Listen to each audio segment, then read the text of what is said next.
Subhanallah walhamdulillah, la ilaha illallah. Subhanallah wa bihamdihi, la ilaha illallah.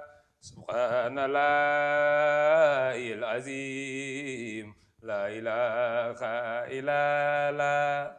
Man xaala laa ilaaha illallah fakun lahu awnan bila istihzaani fa haazihi tariqatul jaylaani inda zawil axbaari wal bayaani. Borom Njaasaan woote tey si ñoora del siwaat ngir rek di soññewaat, war na nuyee salaat tey xelu jëm ca moom. góor gi waxoon na lu rëy ca moom. Borom Njaasaan taxul nu gis ni moom, barke bi mooy borom nan xelu jëm ca moom.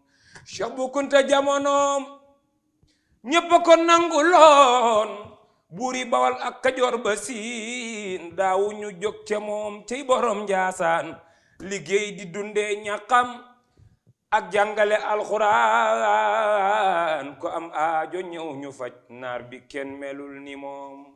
nanu laxas saayu waat wàcce kaala yi takk ci ndigg yeey. Borom Njaasaan te nu góorgóorlu waat bañ a jàdd dem jubal ca moom.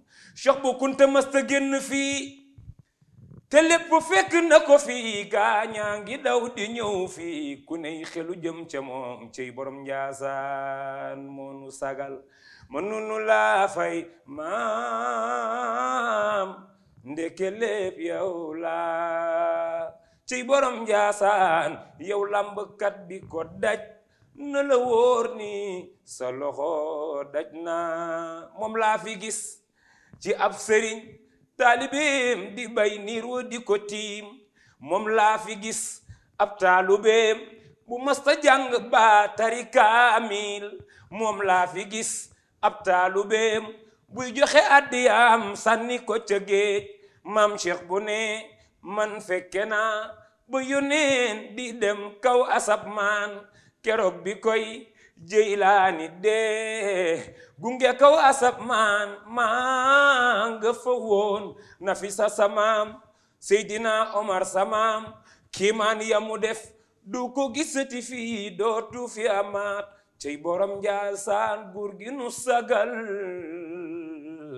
waaw kay mbokki Sénégal, mbokki àddina bi, ñun seen mbokk Cheikh Bou Junior ñoo leen di woo ci bis bu mag boobu di bisu guddi Cheikh Bou, di guddi barke bi, di ci woo mbokku taalibe yi. képp kuy wax rek ashhadu an la ilaha illallah wa ashhadu anna muhammadan rasulullah, ñi ngi lay woo fii ci Njaasaan le 23 incha allahu rabbi février. bu ko defee ñu màggal guddi googu di guddi Cheikh Abou Mouhamed Kunta.